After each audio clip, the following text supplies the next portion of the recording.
Welcome to Charlotte Ranch, one of the premier breeders in the Appaloosa industry. Located in southwest Florida for more than 35 years, Charlotte has been continuously raising and promoting user-friendly Appaloosas for all ages. We specialize in personalized service, offering expertise in sales, training, and lessons, and our location is ideal for exporting. Please visit or call. Let your next adventure begin with Charlotte Ranch. Elegance, color, movement, class, and style. For your next world champion prospect, or for a great companion to ride down the trail, visit us at www.larrabeeappaloosas.com.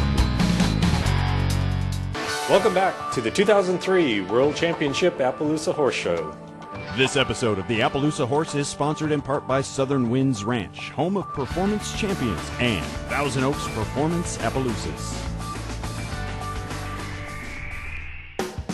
The Appaloosa Horse, famous for its colorful coat patterns, drew huge crowds as the most colorful at halter class kicked off. 44 exhibitors from across the world entered the arena to show their unique horses with a variety of Appaloosa traits, including colored coat patterns, mottled skin, striped hooves, and sclera, or whites of the eyes, which looks much like a human eye. In this special class, the horses are judged 60% on color and 40% on conformation. Although all the competing horses had their own unique patterns, the judges had to choose just one as the world champion. Mr. All Luminary, exhibited by Debbie Hyatt, took third place in the class. And Absolutely a Dream and David Parlier became the world's reserve champion. Finally, the most colorful at halter world champion, Colored by Vision, led by Steve Cruz. We're here with the 2003 World Champion in the most colorful. Steve Cruz is showing this horse, Colored by Vision. Steve, talk about the sire of this horse. He's a vision maker. He's a multiple national and world champion sire of halter horses. He's a 9-year-old Appaloosa stallion, a Dreamfinder bred stud. He stands in Arizona. Did you feel you had a chance tonight winning this with this horse? Yeah, I did. I didn't think I would win it as convincingly as I did, but it worked out that way. 3 out of the 5, right? Yep. Not bad. Nope, pretty good. We now take you to the Nez Perce Stake Race for the exciting qualifying races. With the bracket system, it's just, for you folks that are familiar with drag racing, it's the same type of deal. Same type, with the exception in our horses, you have to be beaten twice before you're eliminated. Nice clean start for both these horses.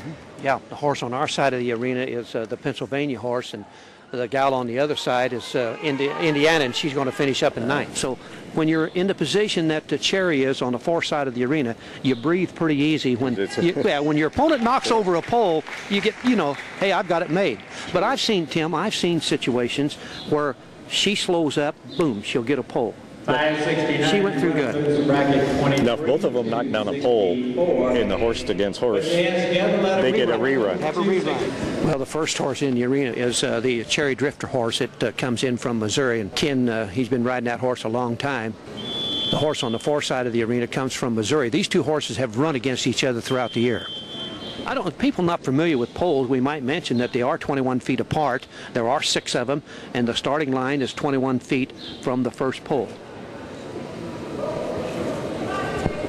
To see what happened to Cherry Drifter, he drifted across the line. Yeah. He's automatically out.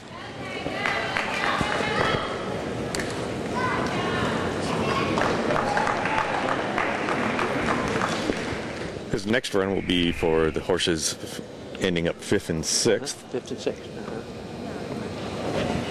These two good horses, Valerie Allen over on the Palomino horse and Lenny Griffith on the stud horse on our side of the field. It's going to be a question probably, Tim, who leaves the poles up? Watch this.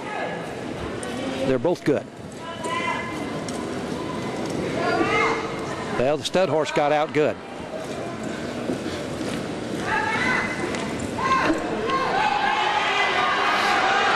This one will go to Lenny's horse.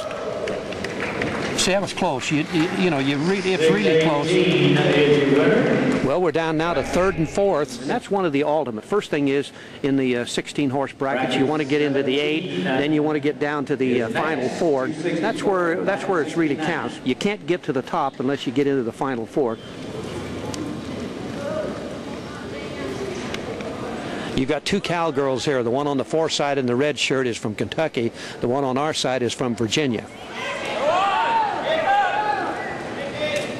And the crowd gets into it now. Watch them when they come home. Almost equal. Nice turns on both ends.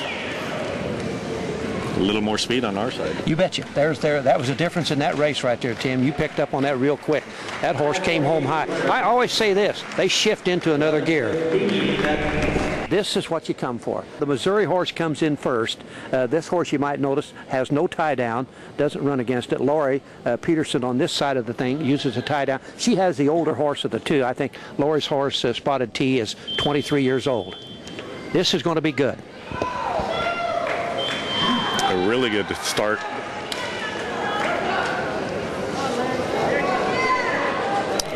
Just a bad turn over there. Yeah, see, it's all over now. Yep.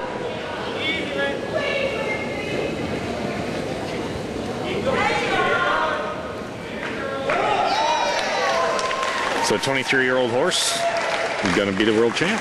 You betcha. Great horse. We've seen that horse many a time. Her daughter normally will ride it in the non-pro events, and this horse is an exceptionally good horse. It finished the other night, or the other day, it finished second in a non-pro steer dobbin. So it's a horse, like a lot of Appaloosas, can do a lot of different things.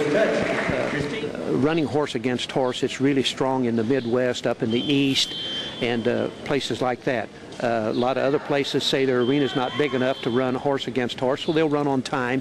And when you get used to running on time, it's very difficult to come back in here and go horse against horse. But you know, after one run or two, they adjust to it pretty good. There's about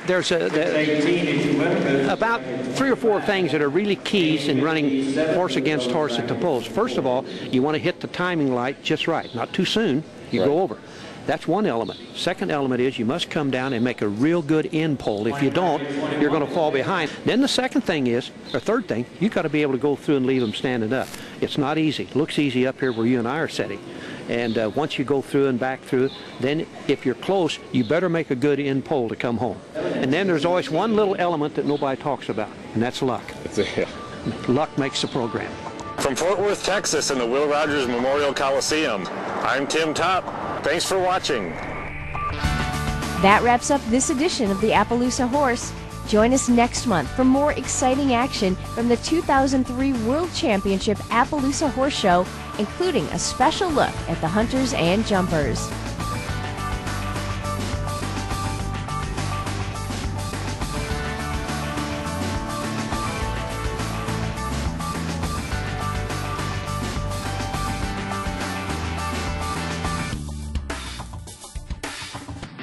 This episode of the Appaloosa Horse has been brought to you by the Appaloosa Horse Club and these fine sponsors.